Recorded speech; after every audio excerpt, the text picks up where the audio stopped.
Okay, good evening everyone. Till now we have seen a lot of design aspects and other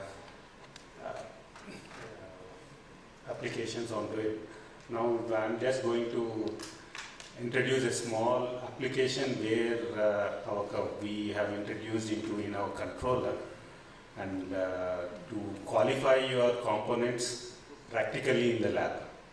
And Vibration Research is a company who manufactures controllers for the shaker systems, and we practically create the field in your lab and qualify your equipments, to qualify your equipments. One of the application is sine resonance track and well. Many of the labs wherever I visit in India, we take very little concern about the resonance track and well. But it is one of the most important thing, and many of the people will be just searching a resonance and just dwelling over there as a single frequency. But every one of us, we know that when we are dwelling at the resonance, due to the fatigue, the resonance starts shifting, and it moves into the, sometimes it may move into the frequency, and if there is a lot of small change in the frequency, we will be dwelling at different frequency but not at the resonance. So resonance track and dwell is one of the major important thing, and Vibration Research is a bit having a manual tool where we can even track the phase and exactly control at the resonance and create the fault which you find in the field in your lab. I'm not going to take much time. Maybe I'll be just glancing through some of our software features, and then a small case study and complete it. So Vibration Research is a very small company, but we have 25 years of experience in vibration controller manufacturing, and we are based out of Grand Rapids, Michigan, USA. And our Indian office is based in Hyderabad. Our main office is mainly for giving the technical support on the vibration-related solutions. So, talking on to the sine resonance track and well. Basically, to find out the resonance, we need to just do a sine sweep of your defined frequency band where you are going to for the application brand, and then find out what are the resonances present in that particular system, in that particular unit, and we need to dwell at that particular control, at that particular resonances for the defined time to qualify and see whether the resonances are moving into your operating frequency range. So application is mainly to see whether the component is passed or qualified or passed for your frequency range, and then the problem will not be coming onto the field.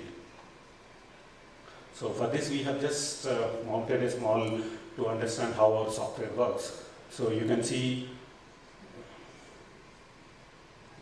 the controller over there it is connected with two channels. One channel is connected onto the center of the shaker system, which will be the base vibration measurement, and the second channel is connected on end of the beam to understand how the resonance will be working on. So in our software we have a standard sine sweep profiling. In this particular profile tab, we have to just enter the frequency range and amplitude which you wanted to control and measure or test frequency. And we have a facility that you can control with your constant acceleration, velocity or displacement, or combination of all the three. In the schedule tab, we will be having a profiling one where we can do the sweep up or down, set the duration, set your control channel, and can insert multiple levels of saying how to measure the resonance, view the report, and continue on to the template where you can print the report onto it. And this is one of the small examples where you can profile your test profile with variable trip levels, variable frequency levels, or variable amplitude levels.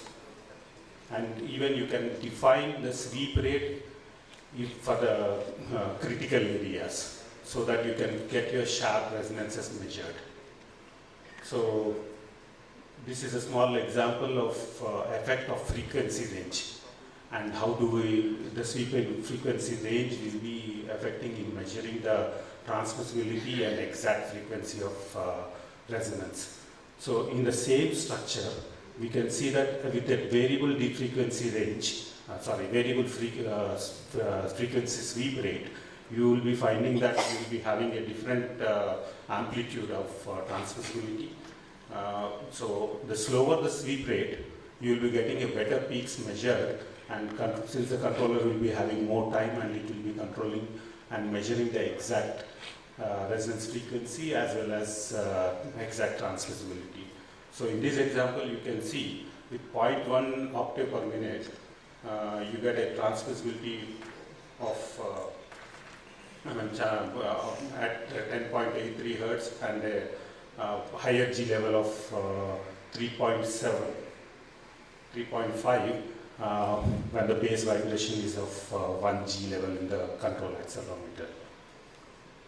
And we do have, in the measurement, we have our table form where the controller will be continuously dumping the data into your text format, which you can get it afterwards and see at what time, what frequency, what are the amplitudes and other things, other parameters have come during the test. We have a resonance tab where we can control the resonance with either curvature or Q factor or transmissibility. And at the same time, you can make it well, as well as we have a tab where you can set the spacing of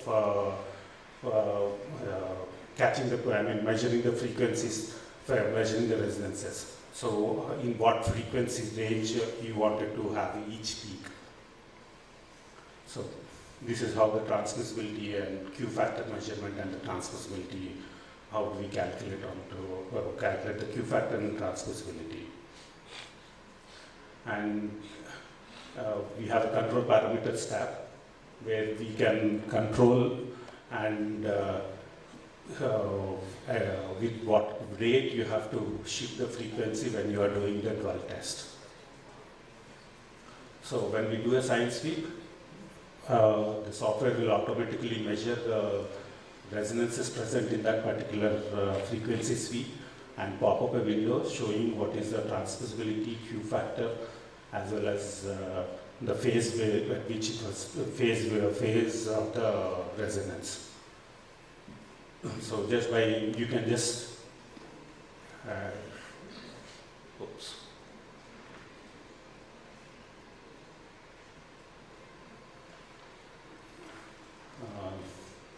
So you can click the phase tracking, which is one of the very different feature compared to many other controllers, where you can, the phase tracking facility will be tracking the phase and moving the frequency of the, following the shift of the frequency along with the same phase. Ideally, if we don't give any phase, the default controller will be measuring will be controlling at 90 degrees phase. So when we are doing if we are doing a fixed frequency, the controller will be just measuring at that particular dwell, whatever the frequency it has initially found out, it will be dwelling at that particular frequency only. So the operator has to look at every 5-10 minutes, he has to do a re-sweep onto it and see if the frequency has been shifted. Again, he has to type in a new frequency dwell and then do the frequency testing. That's a regular method, which a conventional method will be done. But using our software with the phase tracking, the controller will automatically track the change in the frequency and follow the phase and do the dwelling.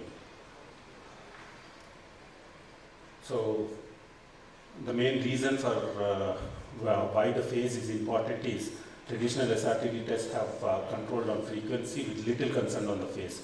So 90 degrees is the theoretical phase value, but it is not always true because the location of the accelerometer as well as the lag in the control lag, you may create some phase difference between the measured value and the controlled value.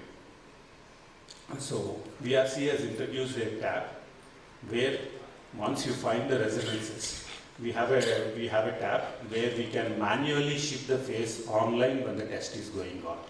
And at the same time, to see at which phase what is the maximum amplitude is coming up, we have a very special graph where we can have the phase versus transmissibility. So the bigger graph in this particular window will be showing you the phase. We can give all the graphs at the same time. You can see that we have a graph which is showing a transmissibility function versus phase. So this is a practical place. Practically, we'll demonstrate at what phase the maximum amplitude is coming up, and using our manual control, you can adjust the phase manually with the graph in front of you, and change the phase and control at the maximum transmissibility, so that your unit is subjected to the realistic condition rather than the idealistic at minus 90 or at 90 degrees phase or some other value which has been measured. And during the dwell time also, there might be a chance that it may be changing due to the fatigue. So fatigue in the unit. So even that process during the testing also, the operator can manually change and correct it during the testing, so that the maximum fatigue is being subjected to the item and measured, the realistic condition is subjected to the unit. So we have done a small case study on a small bar, and you can see a lawnmower blade on a lawnmower blade, because that's one of the complex structure which is an example where accelerometer is not mounted in the same direction of the vibration excited by the shaker system. So, and that is the practical realistic condition in the field.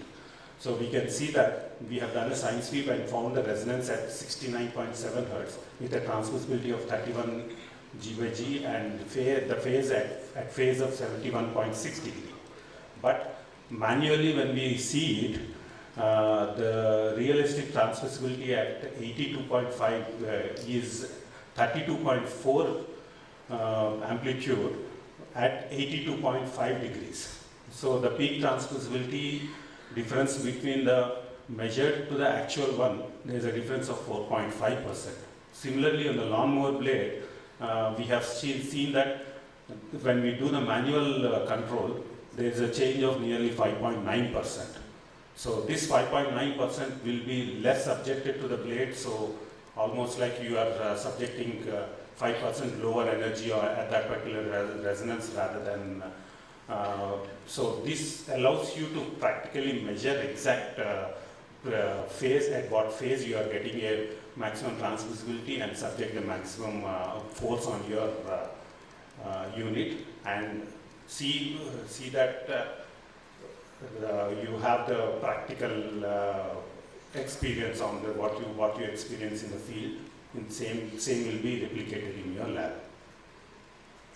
So this is a small application which I wanted to present. And for any questions, we have our website, and our website is a good tool where you have a lot of information about our case studies as well as demo software, and we do have a vibration university where people can log in and do some basic courses on vibration testing, where we start off with what is a sine wave. Of course, that might not be required for this team, but for any of your starters in your factories, you can ask them to log on to us and then log on to the vibrationresearch.com, where we start with Vibration University. There is a blog, Vibration University, where we explain what is a sine wave and what is phase and amplitude. We start from that to the advanced testings like including fatigue damage spectrum.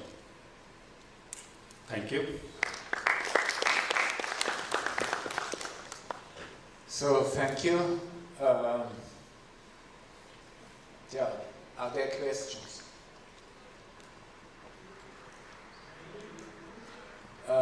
Unfortunately, you did not show real applications, maybe from the automotive industry. So this would be our main interest. Where are your customers in the automotive industry? The component measurement unit, component level as well as the system qualification. So many of our people have spoken about the simulation point of view, but practically when you are qualifying the components which are onto the chassis or onto the engine, so where the components has to be qualified with the resonance. So resonances are the powertrain which we are talking in the morning will be having a frequency range saying that okay, our power transmission will be having a resonance of the frequency of this one. This is a frequency range in which you might be having a resonance, vibration level. So the components which are on the chassis or inside the system, inside the vehicle, has to be qualified, has to be having a natural frequency above that particular frequency. And those components will be, what you say is, need to be qualified in the lab. Yeah. I understand that, but who are your customers? We have a lot of companies here, so GM, almost Daimler, all the companies over here, if they are having an NVH lab, like John Deere, we have nearly worldwide, we have 15 P20 systems, Mercedes-Benz, Tata Motors, all the NVH labs. Their NVH labs, we have our controllers. Yeah. Okay, because then it would be good to have more, let me say, complex examples so that we get an idea, because I'm not a measurement guy. So maybe you look at more practical examples so that your audience can imagine what we can expect from your equipment, from your solutions. Okay, thank you very much. And